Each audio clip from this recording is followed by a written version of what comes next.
Hai hai hai. Selamat datang kembali di channel Min Donghua. Kali ini kita akan melanjutkan cerita Donghua, Apoteosis. Nggak pakai lama lagi, langsung aja kita ke ceritanya. Cekidot. Dengan begitu banyak sisik naga, jika semua kekuatan sisik naga ini dilepaskan, bahkan jika kekuatan alam laut dewa membuka esensi sejati yang melindungi tubuh, mereka mungkin tidak dapat menahan pukulan Loseng. Tapi sekarang, Loseng masih belum bisa bertarung dengan Master Besar Alam Laut Dewa.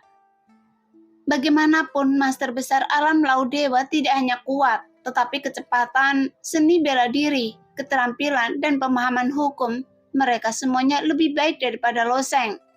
Namun tujuan Loseng adalah menempatkan kekuatannya pada daun emas, karena dia ingin menggunakan kekuatannya sendiri untuk membuka beliung tambang bintang hitam di daun emas. Setelah memikirkan hal ini, Loseng ingin mencoba batas tubuh fisiknya. Jadi dia mulai mencoba meminjam kekuatan sisik naga. Namun, saat dia hendak memasukkan kekuatan sisik naga ke dalam tubuhnya, terikan Huoyun tiba-tiba datang dari jauh. Luo Tianxing, di mana Anda?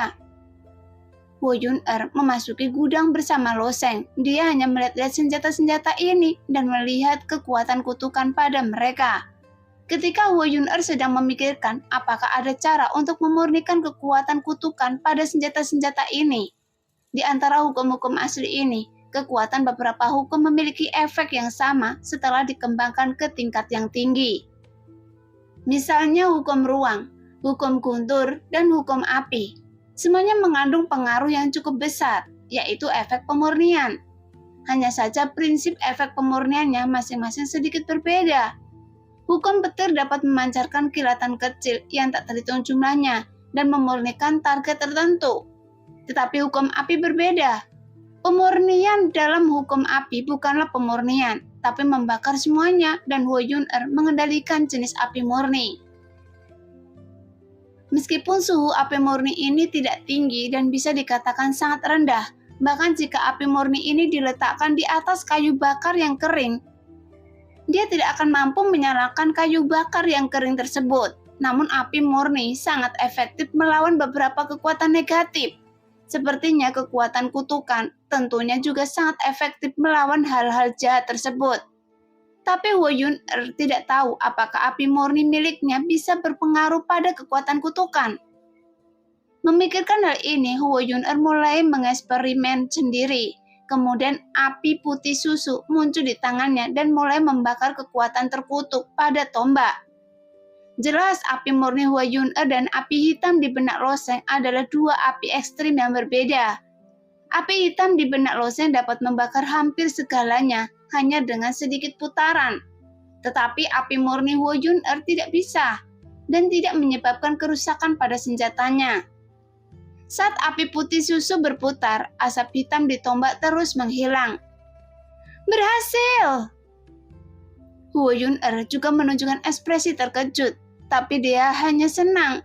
Bagi jenius tingkat dewa lainnya, masih akan sangat menguntungkan untuk mendapatkan beberapa senjata suci dari senjata terkutuk ini.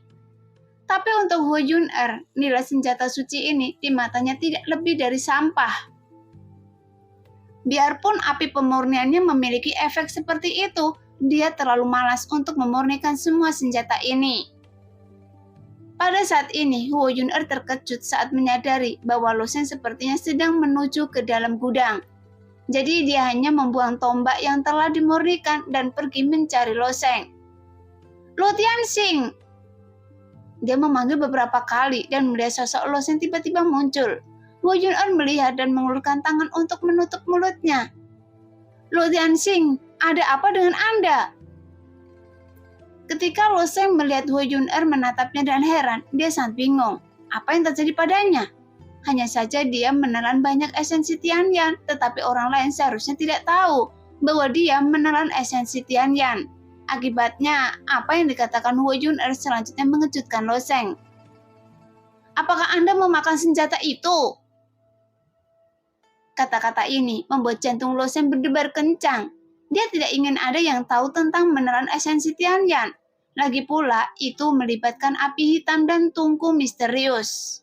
Saya khawatir hanya Sun yang mengetahui masalah ini sejauh ini, dan Sun masih merupakan tubuh jiwa, melekat pada tubuhnya sendiri.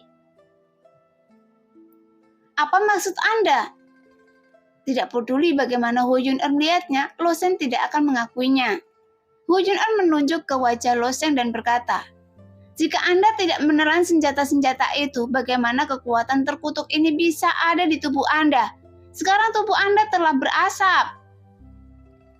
Jelas, Lo Sheng sendiri tidak tahu bahwa setelah dia menyerap esensi Tianyan, kekuatan kutukannya tidak hilang, tetapi berkumpul di tubuhnya. Dan permasalahannya muncul di sini.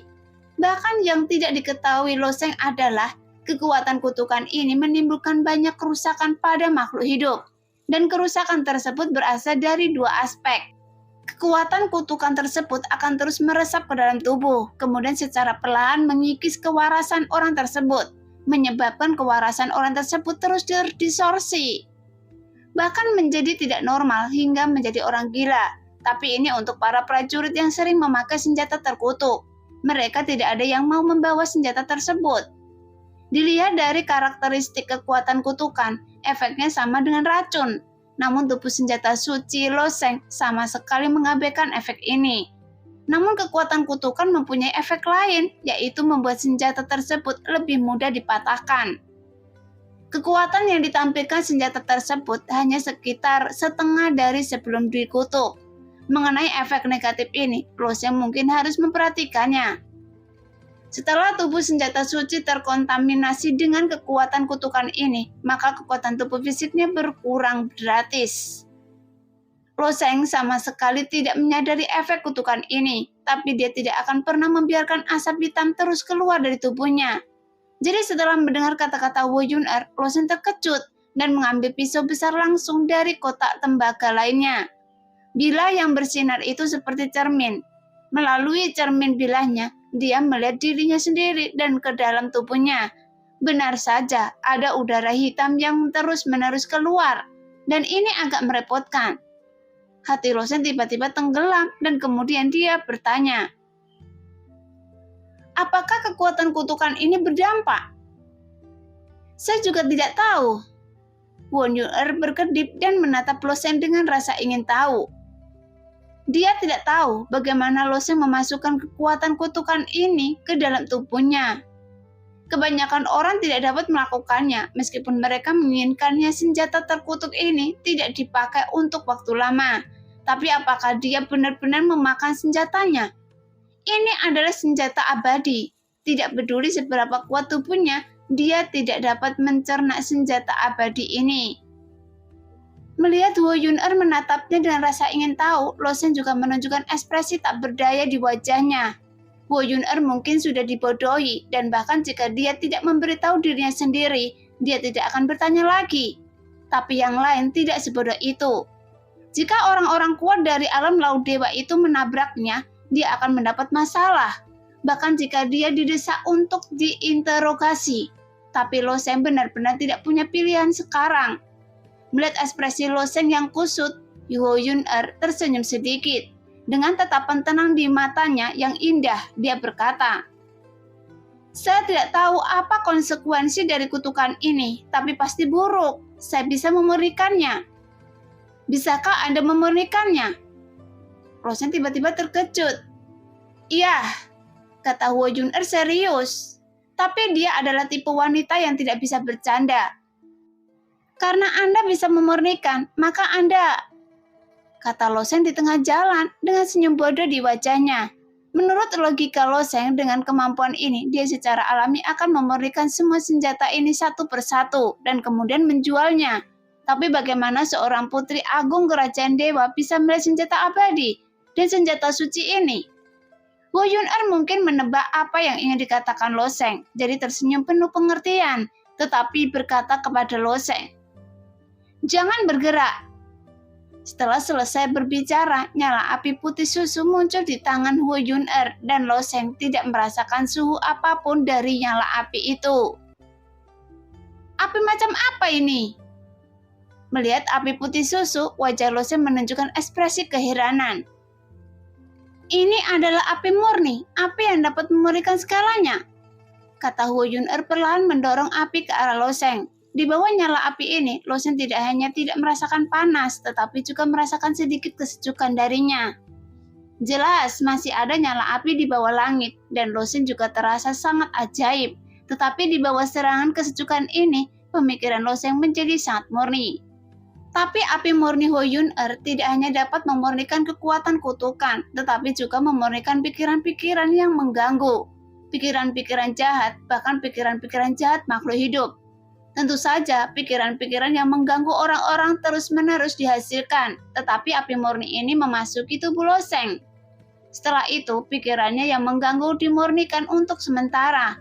Jika api murni hilang, dia secara alami akan kembali normal. Pada saat ini, Huo Yun-er sangat dekat dengan Lo Sheng. Dia terus melepaskan api murni, perlahan-lahan mendorong api ke dalam tubuh Lo Sheng. Dari sudut pandang Lo Sheng, seseorang dapat melihat ekspresi serius di wajahnya. Karena pikiran di dalam hatinya terus-menerus dibaptis oleh api murni. Lo Sheng tidak memiliki keinginan apapun, sehingga pikiran Lo Sheng jatuh ke dalam keadaan yang sangat aneh, di mana tidak ada pikiran yang mengganggu. Lo Sheng juga dapat menghargai putri kerajaan dewa di depannya.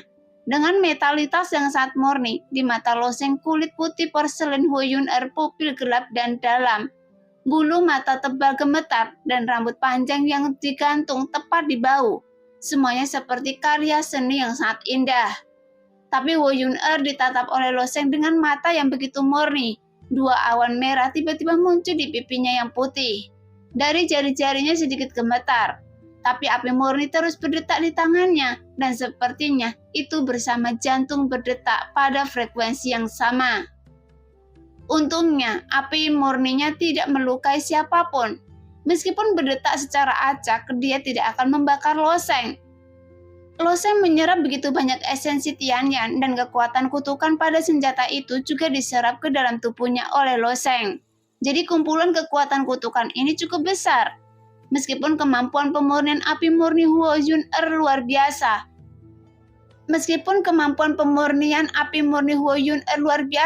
meskipun seni bela diri ini tidak terlalu kuat, ia memerlukan kontrol yang sempurna atas hukum sistem api. Oleh karena itu, meskipun dia telah memahami tingkat hukum api, dia tidak bisa mengubah energi sebenarnya menjadi api murni setebal ibu jarinya, dan masih membutuhkan banyak waktu untuk memurnikan semua kekuatan kutukan. Bahkan di bawah pengaruh api murni ini, kekuatan kutukan yang diserap Lo Sheng juga terus menghilang. Setelah setengah jam, butiran keringat halus muncul di dahi Huo Yun-er, dan kekuatan kutukan keluar dari tubuh Lo Sheng semakin berkurang. Baiklah. Huo Yun-er menarik nafas panjang, kemudian sebuah senyuman nyaman muncul di wajahnya. Tetapi bahkan setelah Huo Yun-er memadamkan api murni, mata Lo Sheng masih menatap ke arah Huo Yun-er. Selama setengah jam, metalitasnya benar-benar memasuki kondisi yang luar biasa. Dalam pandangan Lo Sheng, api murni Huo Yun-er memiliki banyak kegunaan luar biasa lainnya, selain untuk mengusir kekuatan kutukan. Misalnya, jika seorang pejuang terkadang tidak bisa tenang saat berlatih, dia akan sering memiliki banyak pikiran yang mengganggu. Jika dia memiliki ini api yang memurnikan, itu dapat langsung menghilangkan inti dari pikiran-pikiran yang mengganggu itu. Baru saja Lo Sheng menatap Huo Yun-er selama setengah jam, tanpa ada pikiran yang mengganggu. Dalam keadaan ini, wajah Huo Yun-er sepertinya tertulis di selembar kertas kosong dan tercetak di benak Lo Sheng. Jadi dalam benak Lo Sheng, dia memiliki perasaan yang sangat aneh terhadap Huo Yun-er.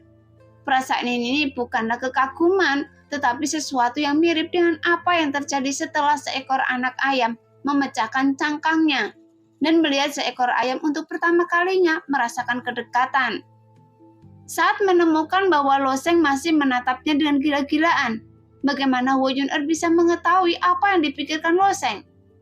Jadi dia berkata dengan ekspresi tidak wajar di wajahnya, "Anda belum memberitahu saya bagaimana Anda memasukkan kekuatan terkutuk ini ke dalam tubuh Anda." Ini Lo Sheng tidak bisa menjawab secara langsung dan dia hanya memikirkannya, kemudian tersenyum. "Bayangkan saya memakan senjata ini." Mendengar itu, Huo Yun-er memiliki ekspresi tidak percaya di wajahnya, tetapi berdasarkan temperamennya, dia tidak terus bertanya, Dia tidak pernah agresif. Dia secara alami tidak akan memaksa Lo Sheng untuk mengatakan hal-hal yang tidak ingin dia katakan. Namun, meskipun para pejuang memakai senjata terkutuk ini, mereka tidak akan dirugikan oleh kekuatan kutukan dalam waktu singkat, dan akan memakan waktu beberapa saat agar kekuatan kutukan tersebut berlaku dan merusak tubuh manusia. Bahkan jika Lo Sheng benar-benar menelan senjatanya, dia tidak akan bisa menyerap kekuatan kutukan ke dalam tubuhnya dalam waktu singkat. Jadi Huo Yun-er melirik kotak tembaga di depannya, dia sudah kosong. Tidak ada senjata, jadi apa yang terjadi? Luo Tianxing ini! Dia diam-diam mengamati Lo Sheng, tetapi setelah memasuki Laut Suci Tianyu, dia menemukan bahwa pengamatannya tidak hanya mempelajari lebih banyak tentang Lo Sheng, tetapi orang ini menjadi semakin misterius, dan sepertinya ada rahasia yang tak terhitung jumlahnya di dalam dirinya. Namun mengungkap rahasia seseorang memang sangat menyenangkan.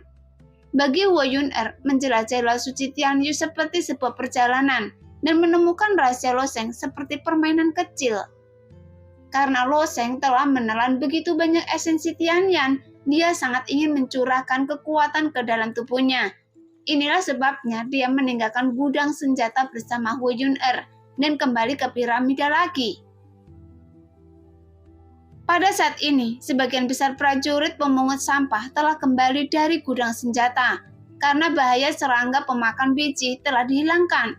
Banyak jenius tingkat dewa sekali lagi memasuki pohon penambangan untuk menambang. Jadi para prajurit yang berdagang di depan piramida menjadi aktif kembali.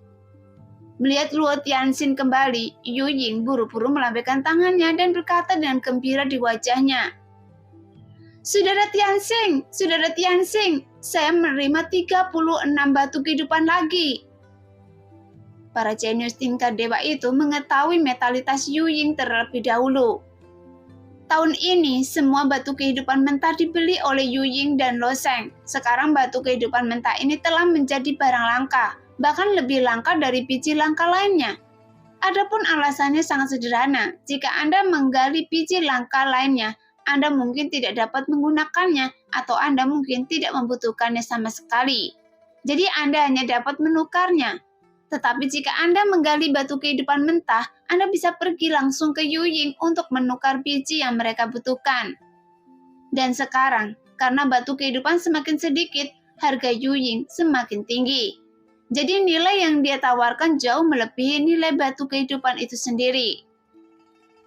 Tentu saja Yu Ying mengetahui tujuan Lo Sheng dan sekarang ini dianggap sebagai penjualan yang rugi besar.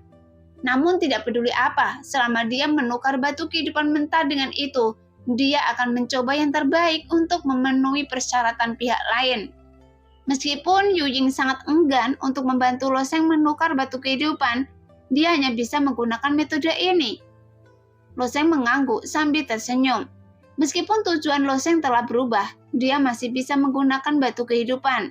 Meskipun dia menggunakan senjata terkutuk itu untuk mengambil esensi Tianyan dan menyalakan puluhan ribu sisik naga, Lo Sheng masih tidak yakin untuk menghancurkan bilah emas dan mengeluarkan beliung tambang bintang hitam.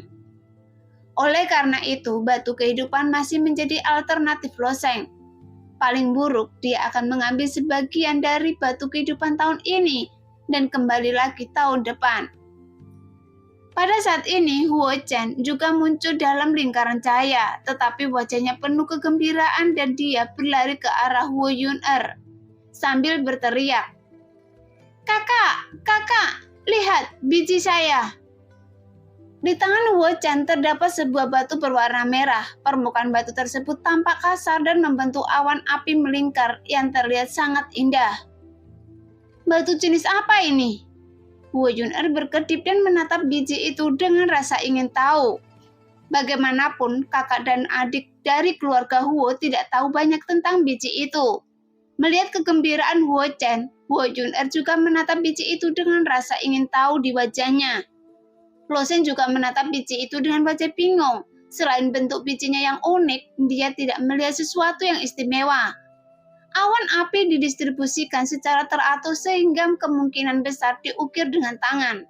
Meskipun Lo Sheng sendiri tidak memiliki kemampuan untuk mengidentifikasi biji, Dengan naluri dan persepsinya, dia mungkin dapat mengetahui kualitas biji tersebut.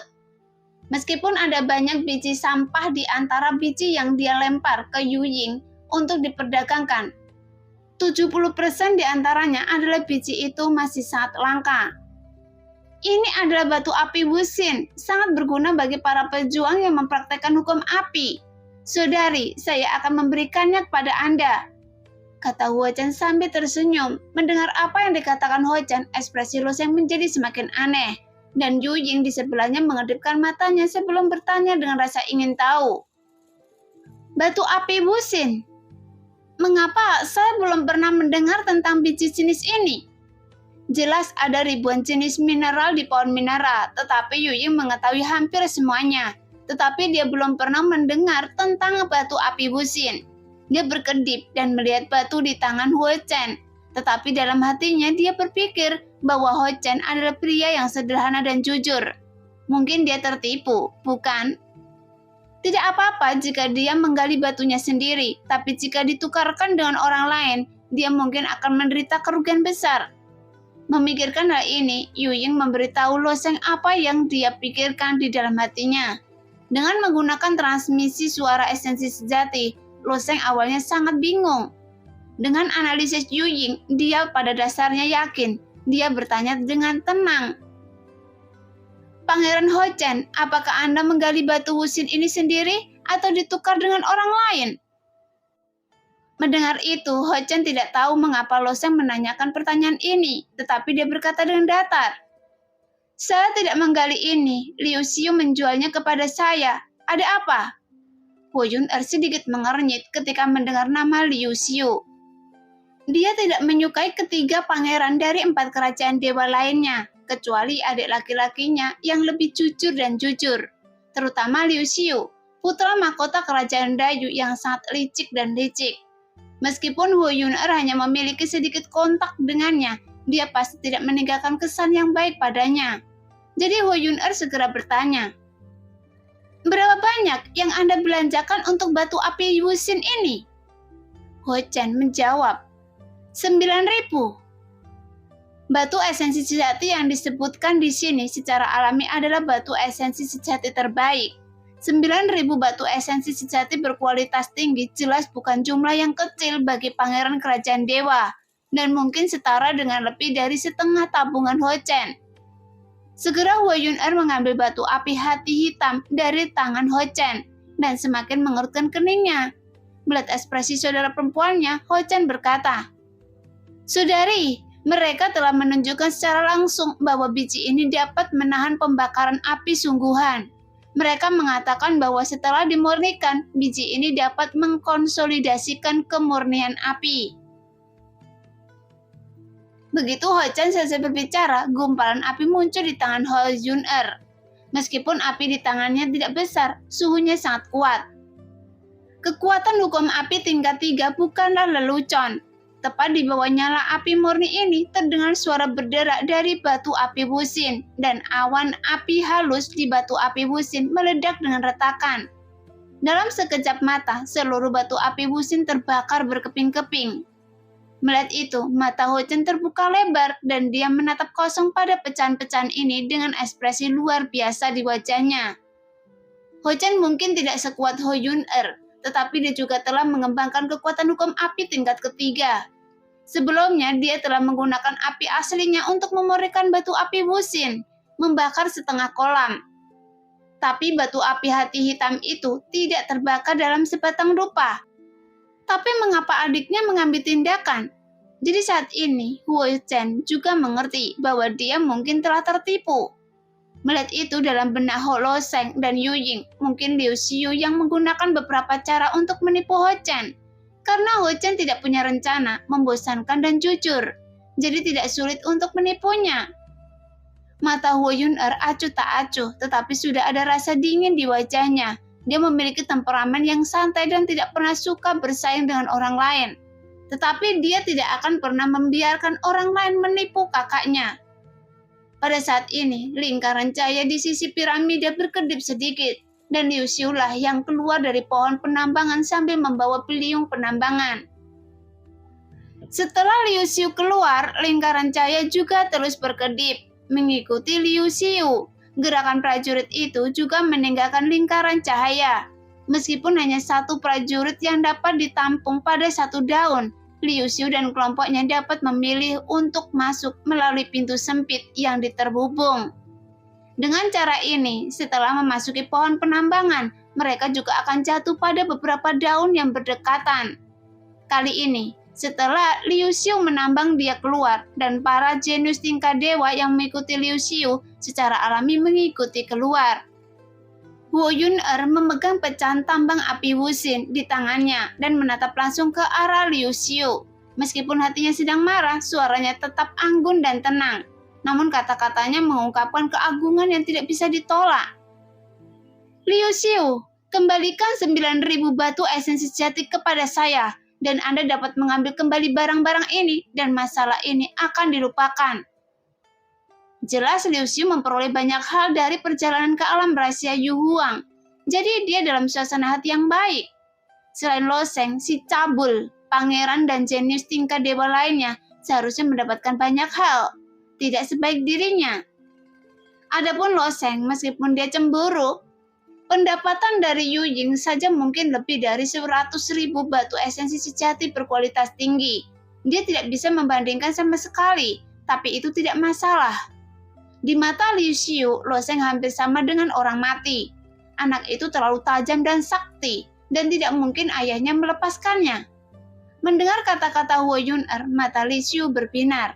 Dia melihat tumpukan pecahan di tangan Huo Yun-er dan tahu bahwa tipuannya telah terungkap.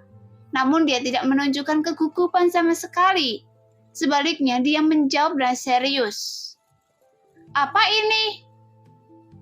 Batu yang Anda jual kepada Ho Chen itu palsu. Tolong kembalikan batu esensi sejati kepada Ho Chen. Melihat Liu Xiu berpura-pura bodoh, alis Huo Yun-er semakin berkerut. Dia baik hati dan polos, bahkan kepada orang asing. Orang-orang tidak bisa dipertahankan, tapi dia tidak bisa menerima orang lain berbohong kepada kakaknya. Mendengar perkataan Huo Yun-er, Liu Xiu terkekeh.